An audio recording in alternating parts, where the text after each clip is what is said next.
Hi everyone, welcome back to Biology 101. This is Amrita and today we have the topic sex determination. Now the mechanism of sex determination, this topic itself has been a puzzle before the geneticists, okay. So how did they find out all of how the male and female in each organism is differentiated and all? Let's see. So Henking, he was a scientist in 1891, okay. So Henking 1891. This is when he worked, could trace a specific nuclear structure all through spermatogenesis, that is the formation of sperms, in few insects. He worked on few insects, okay. So in the insects he found that some specific nuclear structure all through spermatogenesis were there. So it was also observed by him that 50% of the sperm received this structure after spermatogenesis, whereas the other 50% of the sperm did not receive it. So Henking gave a name to this as X body. This X body, this was received by 50% of the sperms after spermatogenesis, and then 50% did not receive. That is what he found out from that experiment. And then so he named this as X body because he didn't know what exactly was that. So he named it as X body. Now further investigations by other scientists, what they told that this X body, that is something which is specific nuclear structure, that is what is that is structure is actually the X chromosome, right? X chromosome.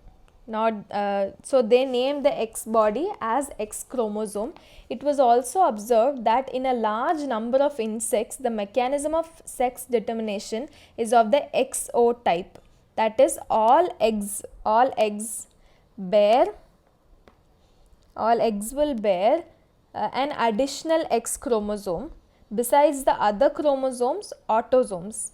Okay, so that is all the eggs will bear extra X chromosome other than the autosomes. On the other hand, some of the sperms bear the X chromosome where some do not. Now eggs fertilized by sperm having an X chromosome become females. That is, see, one sperm, let's say this sperm has X. Now that goes and fertilizes with one egg which also has X. That means this will produce a girl which has X, 2X, right? X and X. Now if this sperm, okay, now I'll come to that point a little later. So for now, remember this: if a sperm with X goes and fertilizes an egg with again X, then it will become capital X, that is, this will be a girl, right? Now become female, that is. And those fertilized by sperms that do not have an X chromosome, if that let's not say Y and all, because that time scientists did not find out another Y. I'll come to that later. So if it does not have anything, like let's say it's something else other than X, then that will become a boy, right? So that is what the scientists found. Now do you think the number of chromosomes in the male and female are equal? It's not same in all the organisms. Due to the involvement of the X chromosome in the determination of sex, it was designated to be the sex chromosome because now mainly this X chromosome is being involved. So X chromosome was also known as the sex chromosome, right? That is what the X chromosome was named, and the rest of them were named as the autosomes. Now let's take grasshopper as an example. Okay, grasshopper has XO type of sex determination, in which the males have only one X chromosome besides the autosome, whereas females have a pair of XX. Now let's say this actually we tell it as XO, but that actually represents 0, like not 0 but it represents nothing. Basically it is like that, but we just tell it as XO type. Now here males have XO and females will have XX type, whereas females will have a pair of X chromosomes. Now these observations led to the investigation of number of species to understand the mechanism of sex determination. Now what did the scientists do? They started seeing in different organisms how the sex determination was done. Now in a number of insects and mammals, including man, even in men and women, that is humans basically, what did they find? That is XY type. This is humans, let's say XY type of sex determination is seen where both male and female have same number of chromosomes. Here previously, do you think the number of chromosomes in male and female are equal? Not in all organisms, but in humans they are same, that is 46 number of chromosomes. Okay, so XY type, and male will have XY, female will have XX. Okay, so this is actually, this comes to be male heterogamity. Okay, male heterogamity. Why male heterogamity? Because male is heterogamous, right? Here it is homogeneous, here it is heterogeneous, that is it has one X and one Y.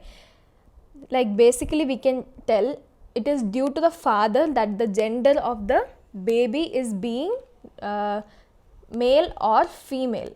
Like what the sperm brings, that is, if that is an X, if sperm has X and when it fertilizes with an egg which has X, it will become 2X and that will be a girl, right? If sperm brings Y and egg will obviously have X, because girls have 2X, right? Now this will become XY and this will be a boy. So that is what male heterogamity, and due to the sperm what they bring, that only determines the sex. That is sex determination is male heterogamy in the humans, but we also have female heterogamy. I will come to that in a while.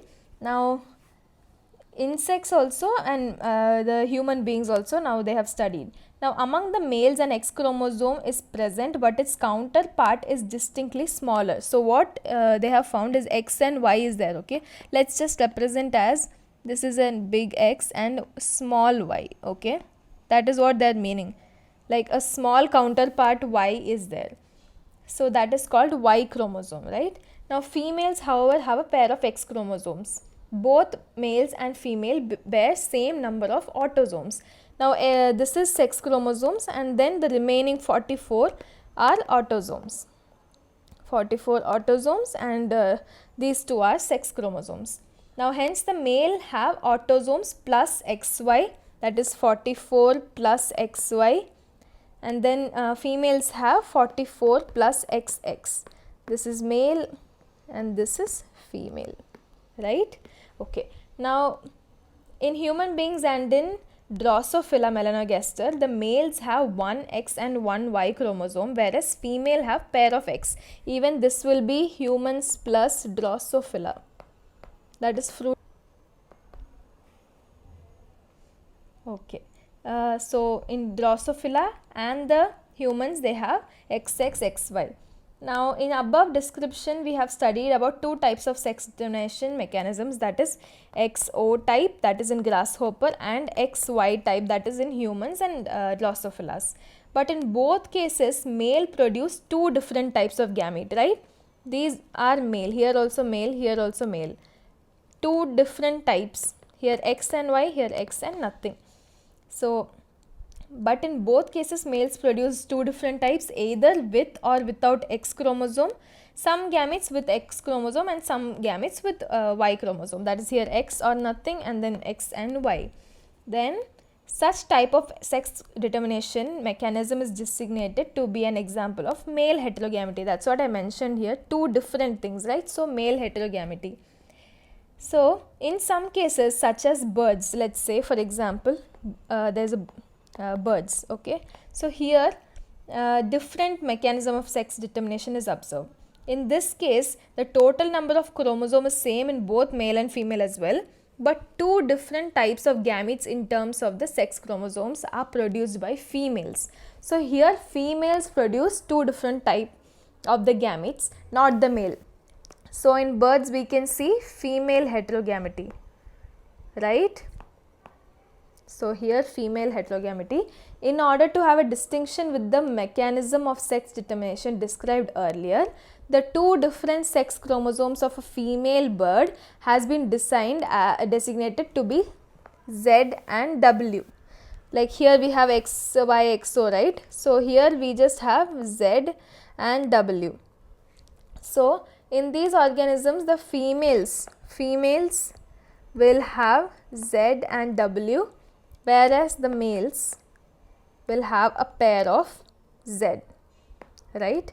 So males will have a pair of Z and females will have ZW besides the remaining autosomes. This is basically how the sex determination is done, and that was started by Henking. Okay, so in the next one we will deeply see how the sex determination is done in humans and honeybees. Honeybees are something interesting to see, so we will just see that in the next video. Thank you.